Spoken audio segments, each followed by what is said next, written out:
Hi, thank you for joining us, the National Technical Assistance Center on Transition for Students and Youth with Disabilities, the collaborative, for our presentation focused on secondary students and the transition back into in-person learning or back into school for the 2021-22 school year. I'm Catherine Fowler. I'm a co-director with Intact C, and I am joined today by my colleagues, Mary Morningstar. Mary, would you like to say Hi, hello? I'm Mary Morningstar. I'm co-director of the collaborative with Deanne and Catherine, and I am faculty at Portland State University. And Deanne? And I'm Deanne Unruh. I'm one of the co-directors also with Catherine and Mary, and I'm housed at the University of Oregon. Go Ducks. And I'm at the University of North Carolina at Charlotte. So today we are going to be sharing a little bit about who Intact C or Intact the Collaborative is, since we are a new center, and really focusing on what's happening for students with disabilities, particularly secondary transition age students, a little bit about summer programming, looking back at lessons learned from the last year and a half and how states are applying that learning into the coming year and improved services for students. And we'll share some resources at the end that you'll be able to take advantage of, focused on hybrid learning environments. So we are a 5-year funded technical assistance and dissemination center. We are jointly funded by both the Office of Special Education Programs and the Rehabilitation Services Administration. We began our funding just last October, so we are new, and we're funded through September of 2025. And Intact C is building on a history that some of you hopefully are familiar with the WINTAC, the YTAC, which are were RSA funded centers, and then the Intact, which was a jointly funded center from OSEP and RSA. So we are a collaborative, large center focused on both special education and vocational rehabilitation services for students and youth with disabilities. We are housed, as we've mentioned, we're at the University of North Carolina, Charlotte. We're at the University of Oregon, Portland State University. We also have several colleagues from George Washington University, the University of Maryland, University of Kansas, and East Tennessee State. So we are a collaborative in this collaborative center focused very much on collaboration and transition services.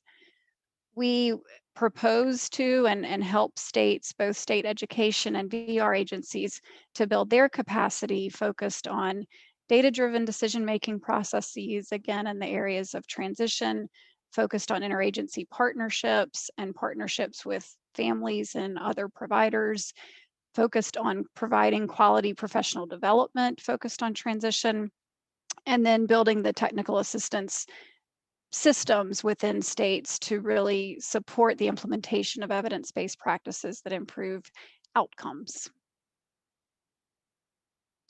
Those outcome areas that we support states in achieving focus on interagency agreements, data sharing agreements, again, data collection and use. We consider alternative diplomas as well as just diploma options and getting students to graduation and success in high school.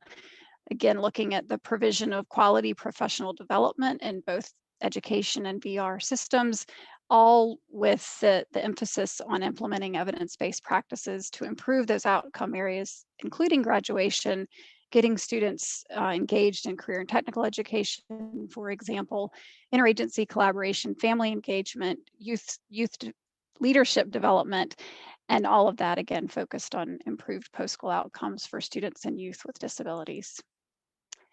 These are some of the topic areas that we address through the center. So again, interagency collaboration, of course, pre-employment transition services and VR transition services, as well as obviously secondary education transition services, dropout prevention and graduation, as I've mentioned, career and technical education and participation in those programs by students with disabilities. And we're very focused on equity and access for all students with disabilities, including students from historically marginalized populations in the work that we are engaged in. So that's Intact C. And with that, I'm going to turn it over to Deanne to talk a little bit more about the content that we're focused on in today's 30 minutes with you. And what a year it's been. So we thought should share a little bit of some of the lessons learned from what has happened this past year. So we're going to frame our next part of the presentation on the continuum services that happened within districts and schools, and also specifically to the considerations for providing programs and services to transition age students, and also share a lot what we've learned from states' experiences of how they pivoted during the pandemic and how they're going to continue to pivot and hopefully develop the new normal from some of the lessons learned that they have experienced for that. And at the very end, if you download this PowerPoint, there's a whole host of resources available that is a compilation from the states that we have worked with related to transition services. And so this looks very familiar to you, the methods of service delivery that happened during the pandemic. We are anticipating that these same modalities will continue to occur through the in-person learning. And so there would be just individual instruction, which could be face-to-face or it could be virtual. Also, the group setting would be face-to-face, and so that would be the return to in-person learning. But we anticipate that some of the lessons learned would also still be offered via virtually, because some of the silver linings that we'll talk about later will that we've learned need to continue because it provides access and equity to students during their transition process.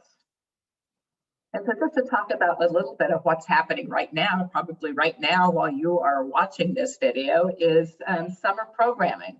We know that a lot of states have implemented accelerated learning programs, and they may be called something different in a lot of states or districts. And it's really to support students to close that academic gap that may have happened or occurred during the pandemic time period. Many related to secondary transition are focusing in on developing those employability and employment-related activities. This is very opportune time due to the economy starting to open up, and so there can be a lot more community-based and authentic learning environments related to employment that the students can participate in. One of which is collaboration that a lot of districts are working with their vocational rehabilitation offices to implement summer youth employment programming. And so this is a very good collaboration with Voc Rehab that many districts and schools are participating in. And with that, we will go to see an example from Indiana, who Michelle Oha, who is a special education specialist, will talk about some of the programming that's happening in their state. This summer, Indiana has engaged in an accelerated learning plan process with our local education agencies in order to help students keep on learning throughout the summer months and to keep gaps small. Some of the things that we've encouraged local education agencies to do is to utilize our state assessment data to identify the gaps in reading and math that have informed over the course of the past school year, with us being in hybrid or remote or in person, all those different modalities happening throughout the school year and in different parts of the state. And we are encouraging them to partner with our communities. And part of that is working with our pre-ETS providers. Our pre-ETS providers annually during the summer do some great programming. They do a lot of hands-on field trips where they'll go and they'll explore different work sites. Sometimes they'll go to corporations in their local areas. Sometimes they'll do Zoom field trips. That's a lot of what last summer looked like. And we'll be doing a lot more of that as we go into the rest of the summer and into the beginning of the fall.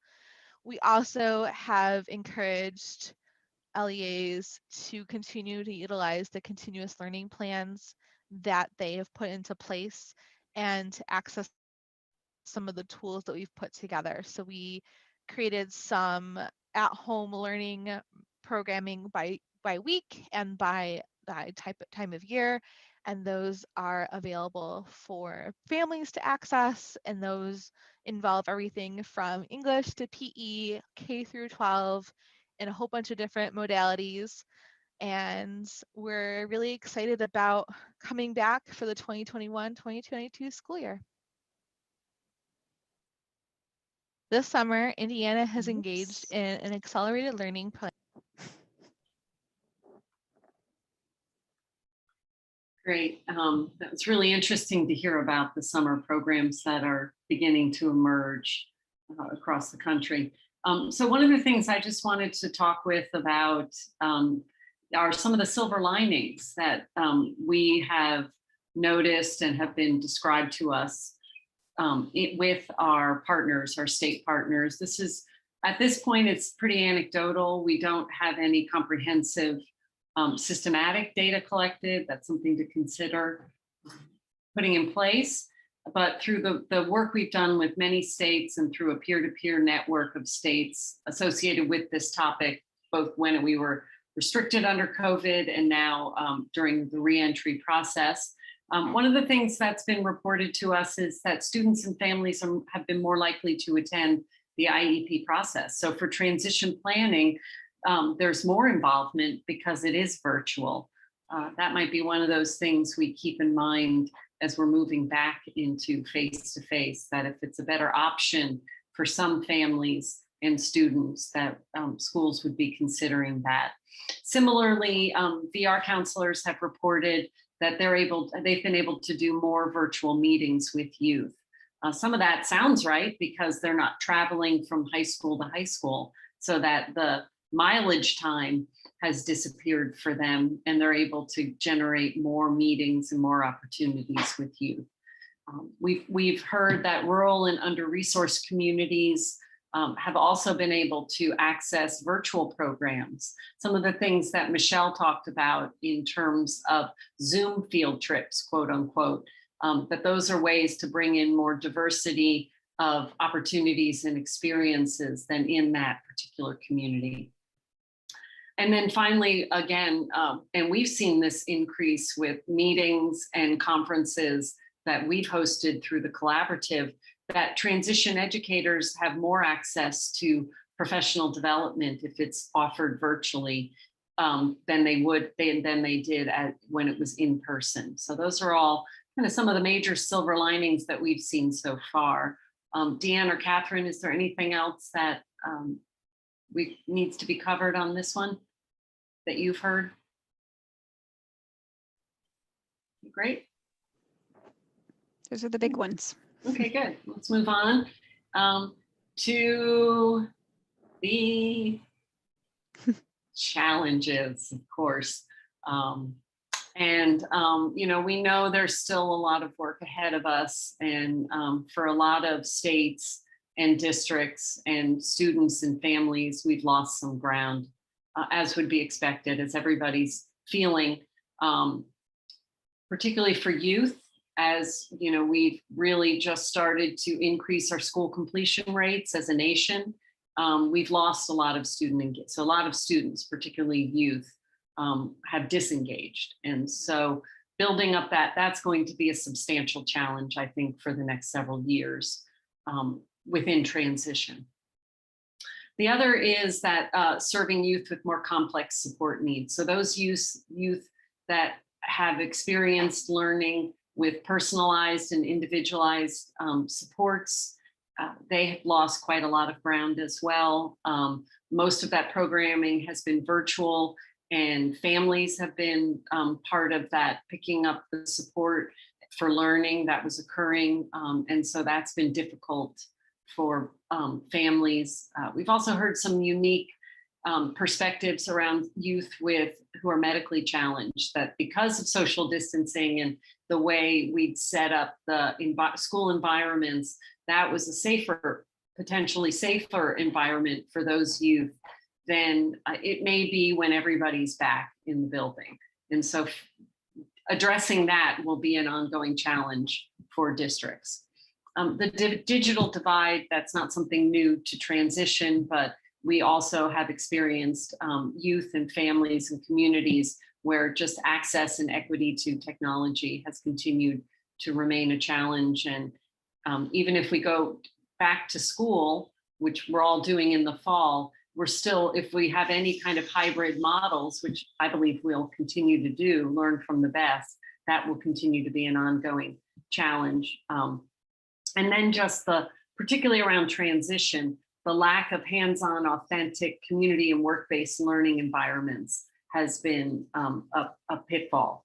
And so building that back up for students who have lost a year of work-based learning, employment, career development, and then community-based instruction is going to continue to be a challenge.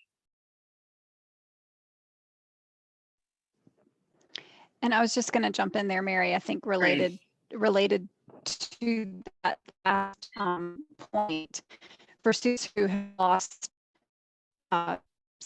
time, if you will, academic, they've lost potentially some academic loss, then it makes it even harder to take advantage of some of those transition services that we know are so important. So there'll be some juggling and some challenges there, I know, for schools and districts.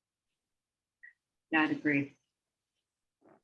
And actually the next slide, which is about compensatory education and its impact on transition programming, addresses some of that. So we are learning from states that state legislation is passing, a couple of states now, and we anticipate more, to provide compensatory or extended services beyond the age of 21. So that's good news in terms of states that are already thinking ahead about the importance of a 1.5 year loss of transition services and experiences. That will create, a lot of that is going to be funded and supported through the stimulus funds. That will cover some of those extension costs. We do know that as this rolls out, districts are starting to need to consider what that means in terms of how we align the compensatory services related to transition with those post-secondary goals, so that students are continuing to receive and be able to meet their identified post-secondary goals. Their IEP from 1.5 years ago and the measurable post-secondary goals that were identified shouldn't necessarily drop off just because they've lost this year. That's where the extended services will help pick up so that students are facilitated to meet those long-term goals.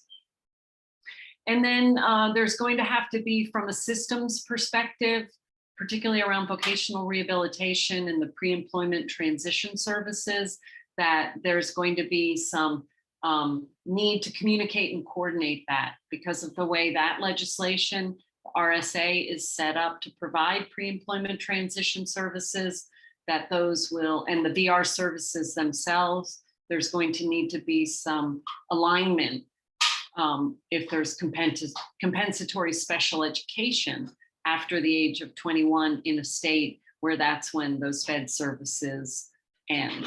We can probably learn a lot from the states that continue and extend special education beyond the age of 21. And then finally, that's similarly with intellectual and developmental disability services and mental health systems. Those are two big systems that often interact and continue the services post transition and post school. And so that is also going to need some additional alignment and coordination.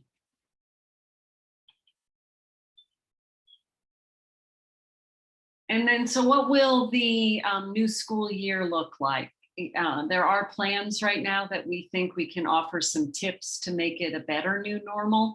And one of which is we know that schools, particularly the transition teams, whether it's at the high school, the district, or the state level. So being able to reestablish those interagency teams, particularly to include vocational rehabilitation and career and tech ed. So right at the beginning of the school year, districts and schools should have plans to to initiate those teams, to make sure that they're meeting regularly, and to be sure to conduct some year-long strategic planning so that they have actions in place. And specifically in the fall, both district and VR staff can be reviewing caseloads, even in the summer that this should be happening, but by fall, having caseloads reviewed, identifying those students that may need or have requested VR services, particularly around pre-employment transition, and make sure that the communication is being had with VR offices and sharing those names, making sure VR counselors are represented and invited to attend transition IEP meetings.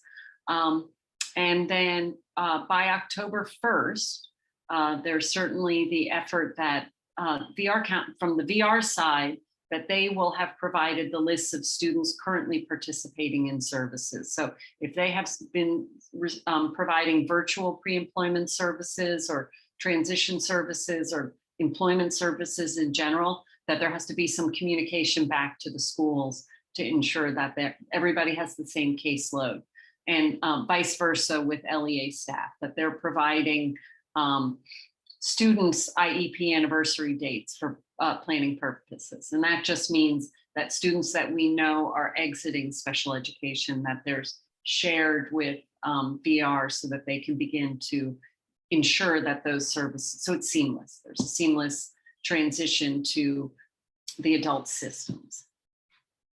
Anything to add? Any other pointers that I might have missed? Okay, then we can go on to part 2 of this, and that is, oh, and one thing that I did forget to say with the prior slide is that the collaborative on our website, it's still a work in progress.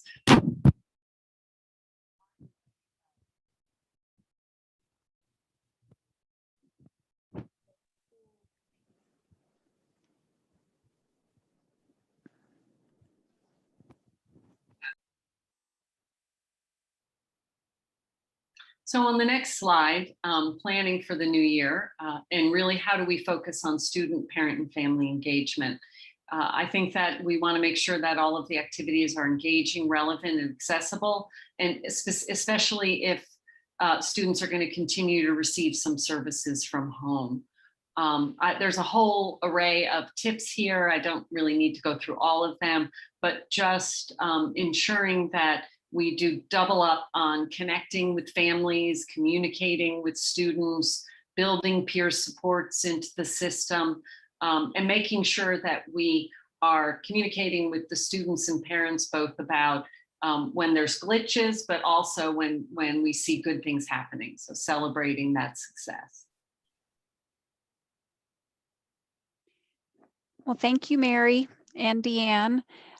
This has been our quick introduction to this topic, and you can find us at these places. So the Intact C or the collaborative, we are very much engaged with states on this topic, and will continue to be as fall kicks off and we move into next year and see what unfolds. So you can find us on social media, and we obviously have our website, transitionta.org, which by the time you're watching this video, we hope is fully fleshed out. We're in the process of rebuilding that website or building that website as a new center now, and you can reach us at the email intact-collab@uncc.edu with any questions. And you can contact us at our personal emails as well. And as Deanne mentioned earlier, we have quite a few resources related to this topic, and so those will be uploaded as part of this presentation that you can get from the site. So thank you for your time and for being with us. Thank you. Thank you both. Okay, we're stopped.